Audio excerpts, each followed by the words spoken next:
America এবং ইরানের মধ্যে উত্তেজনা যতই বাড়ছে ততই গুরুত্বপূর্ণ হয়ে দাঁড়াচ্ছে ইরানের প্রক্সি বাহিনীগুলো। ছোট হোক কিংবা বড়, ইরানের সাথে যে কোনো সংঘাতেই গুরুত্বপূর্ণ হবে এই প্রক্সি বাহিনীগুলো, যাদের আতঙ্কে সবসময় থাকে আমেরিকার সামরিক ঘাঁটিগুলো। তাই তো ট্রাম্প হুমকি দিয়েছেন ইরাক সহ বিভিন্ন জায়গায় ইরান সমর্থিত মিলিশিয়া গোষ্ঠীগুলোকে নিরস্ত্র হতে হবে। কিন্তু আসলেই কি তা সম্ভব? স্বাভাবিক দৃষ্টিতে ইরানের সবথেকে ক্ষমতাবান প্রক্সি সংগঠনগুলো হচ্ছে হুতি এবং হিজবুল্লাহ, কারণ তাদের কাছে ইরান অনেক ভারী ভারী অস্ত্র দিয়েছে। কিন্তু ইরানের জন্য সবথেকে গুরুত্বপূর্ণ প্রক্সি হচ্ছে পাশের দেশ ইরাকের মিলিশিয়াগুলো। তারা সংখ্যায় বিরাট এবং কৌশলী। ইরানের সমর্থনপুষ্ট ইরাকের শক্তিশালী মিলিশিয়া গোষ্ঠীগুলো প্রথমবারের মতো নিরস্ত্র হওয়ার কথা ভাবছে। আমেরিকার প্রেসিডেন্ট ডোনাল্ড ট্রাম্পের প্রশাসনের ক্রমবর্ধমান হুমকি এড়াতেই তারা এই সিদ্ধান্ত নিতে পারে বলে জানিয়েছে ইরাকের 10 জন সিনিয়র কমান্ডার এবং সরকারি কর্মকর্তা। ব্রিটিশ বার্তা সংস্থা রয়টার্সের সঙ্গে আলাপকালে এই কর্মকর্তারা জানান, ইরাকি প্রধানমন্ত্রী মোহাম্মদ শিয়া আল সুদানির সঙ্গে মিলিশিয়া নেতাদের আলোচনা অনেক দূরে গিয়েছে। ইরানের বিপ্লবী গার্ডস বা আইআরজিসি সমর্থিত গোষ্ঠীগুলো আমেরিকান দাবি মেনে নিতে প্রস্তুত।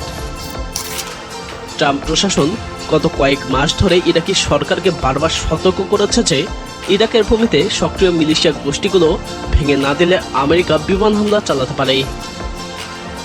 ইরাকের ক্ষমতাসীন জোটের নেতৃত্বে ঘনিষ্ঠ শিয়া রাজনীতিবিদ ইজ্জত আল শাবন্দার বলেছেন, মিলিশিয়া গোষ্ঠীগুলো এখন জেদি অবস্থান নিচ্ছে না। তারা আমেরিকার হুমকি সম্পর্কে পুরোপুরি সচেতন।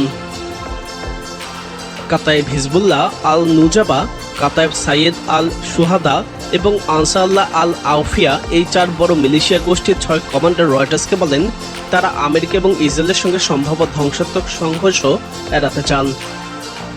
কাতায়েব হিজবুল্লাহর এক কমান্ডার মুখোশ এবং সানগ্লাস পরে বলেন, ট্রাম্প আমাদের বিরুদ্ধে যুদ্ধে আরও ভয়াবহ পর্যায়ে নিতে প্রস্তুত। আমরা সেই পরিস্থিতি এড়াতে চাই। ইরানের সম্মতি এবং ইরাকের কূটনীতিও এখানে বড় ভূমিকা রাখছে।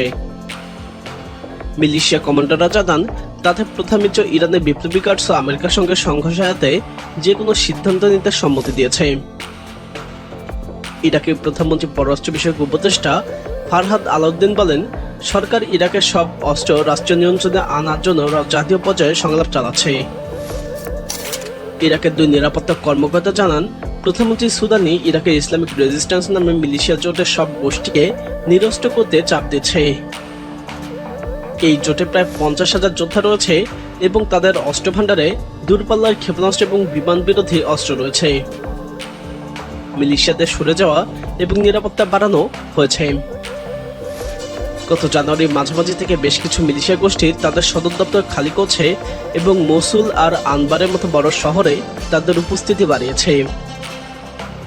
অনেক কমান্ডার তাদের মোবাইল ফোন, গাড়ি, বাসস্থান ঘন ঘন বদলাচ্ছে আমেরিকার বিমান হামলার ভয়ে।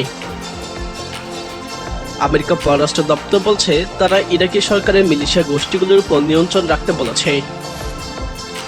দপ্তর যে জানিয়েছে, এই বাহিনীগুলো ইরাকের সর্বাধিনায়কের কাছে জবাবদিহি করবে, ইরানের কাছে নয়। এদিকে ইরানের প্রতিরোধ অক্ষের দুর্বলতাও বাড়ছে। শাবান্দা বলেন, ইরাকি সরকার এখনো মিলিশিয়ার নেতাদের সঙ্গে চূড়ান্ত চুক্তিতে পৌঁছায়নি। নিরস্ত্রীকরণের প্রক্রিয়া এখনো আলোচনাধীন। বিবেচনাধীন বিকল্পগুলোর মধ্যে রয়েছে মিলিশিয়া গোষ্ঠীগুলোকে রাজনৈতিক দলে রূপান্তর করা বা ইরাকি সেনাবাহিনীতে একীভূত করা। এই আলোচনা ইরানের জন্য একটি স্পর্শকাতর সময় এসেছে। গাজায় হামাস, লেবাননে হিজবুল্লাহ এবং ইয়েমেনে হুতি বিদ্রোহীরা ইসরায়েল এবং আমেরিকার হামলার মুখে পৌঁছে। সিরিয়ার প্রেসিডেন্ট বাশার আল আসাদের পতনও ইরানের প্রভাব কমিয়ে দিয়েছে। তবে ইরাকের দ্বিধা এবং আমেরিকান চাপ রয়েছে। ইরাক আমেরিকা এবং ইরান 2 মিত্রের সঙ্গে ভারসাম্য রেখে চলতে চাইছে। 2003 সালে সাদ্দাম হোসেনের পতনের পর ইরানের অর্থায়ন এবং সামরিক সহায়তায় গড়ে ওঠা মিলিশিয়া গোষ্ঠীগুলো এখন ইরাকি সেনাবাহিনীর সমান শক্তিশালী। মার্কিন প্রতিরক্ষামন্ত্রী পিট হেগসেট গত 26শে মার্চ সুদানিকে ফোন করে মিলিশিয়া গোষ্ঠীগুলোকে ইসরায়েল এবং আমেরিকা ঘাঁটিতে হামলা চালানো থেকে বিরত থাকতে বলেছেন। গাজা যুদ্ধ শুরুর পর থেকে ইরাক ভিত্তিক মিলিশিয়ারা ইসরায়েলের উপর ড্রোন এবং রকেট হামলা চালিয়েছে। গত বছর জর্ডান একটি ড্রোন হামলায় 3 আমেরিকান সেনা নিহত হয়। সুদানের সাবেক রাজনৈতিক উপদেষ্টা ইব্রাহিম আল সুমাইদি ইরাকের রাষ্ট্রীয় সম্প্রচার মাধ্যমকে বলেন, যদি আমরা স্বেচ্ছায় মিলিশিয়া গোষ্ঠীগুলোকে ভেঙে না দেই তাহলে বাইরে থেকে জোর করে ভাঙা হতে পারে। আমেরিকার প্রেসিডেন্ট ডোনাল্ড ট্রাম্প বলেছেন, ইরানকে নিয়ে খুব শিগগিরই একটি সিদ্ধান্ত নেওয়া যাবে বলে তিনি আশা করছেন। ওমানের দুই দেশের মধ্যে যে আলোচনা হয়েছে তাকে উভয় দেশের কর্মকর্তারাই ইতিবাচক এবং গঠনমূলক আখ্যা দিয়েছিলেন। তারা কয়েকদিনের মধ্যে আবারও আলোচনায় বসতে সম্মত হওয়ার কথাও জানান। এর আগে ইরান তার পরমাণু কর্মসূচি বাদ না দিলে দেশটিতে বোমা হামলার হুমকি দিয়েছিলেন আমেরিকার প্রেসিডেন্ট। রোববার তিনি আমেরিকার প্রেসিডেন্টকে বহনকারী বিমান এয়ারফোর্স ওয়ানের সাংবাদিকদের বলেন, ইরান বিষয়ক উপদেষ্টাদের সঙ্গে তিনি বসেছেন এবং আশা করছেন দ্রুত একটি সিদ্ধান্তে পৌঁছানো যাবে।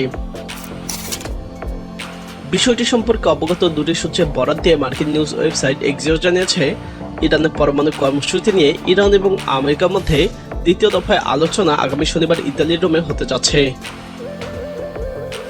ওমানে যে আলোচনা হয়েছে তা ইরান এবং ট্রাম্প প্রশাসনের মধ্যে প্রথম আলোচনা। 2017 সাল থেকে 2021 সালে ট্রাম্পের প্রথম মেয়াদে তার প্রশাসনের সঙ্গে ইরানের কোনো ধরনের আলোচনা হয়নি। আমেরিকান কর্মকর্তা বলছেন, ওমানে ফলপ্রসূ, শান্ত ও ইতিবাচক পরিবেশে আলোচনা হয়েছে। ট্রাম্প বলেছিলেন, আমেরিকা এবং ইরানের মধ্যে আলোচনা ঠিকঠাক মতোই চলছে। শেষ না হওয়া পর্যন্ত কিছু গুরুত্বপূর্ণ নয়, তাই আমি এ নিয়ে কথা বলতে পছন্দ করি না, তবে সব ঠিকঠাক মতোই চলছে। ইরান সংক্রান্ত বিষয় মোটামুটি ভালোভাবে এগোচ্ছে বলে আমি মনে করি, এমনটাই বলেছেন ট্রাম্প। এদিকে ইরানের পররাষ্ট্রমন্ত্রী আব্বাস আরাগচি এ সপ্তাহে রাশিয়া সফরে যাচ্ছেন। ইরানের মুখপাত্র ইসমাইল বাকাই বলেন, ডক্টর আরাগচি এ সপ্তাহের শেষ দিকে মস্কো সফর করবেন। তিনি আরও জানান, এই সফর পূর্ব নির্ধারিত এবং এটি মাস্কট আলোচনার সাম্প্রতিক অগ্রগতি নিয়ে মত বিনিময়ের একটি সুযোগ হবে। শনিবারের বৈঠকের পরে উভয় দেশকে ইতিবাচক এবং গঠনমূলক বলে আখ্যায়িত করেছে।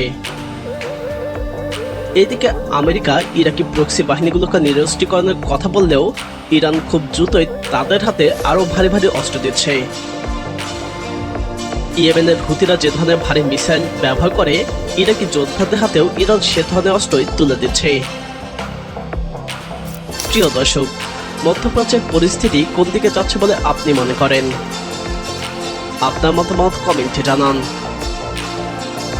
ইরানের প্রক্সি বাহিনীগুলো সম্পর্কে জানতে আমাদের চ্যানেলটি ভিডিও ট্যাব থেকে ঘুরে আসুন। এই ভিডিওটি ভালো লাগলে লাইক বাটনে ক্লিক করুন। ভিডিওটি আপনার বন্ধুদের সাথে শেয়ার করে তাদেরকেও ভিডিওটি দেখার সুযোগ করে দিন।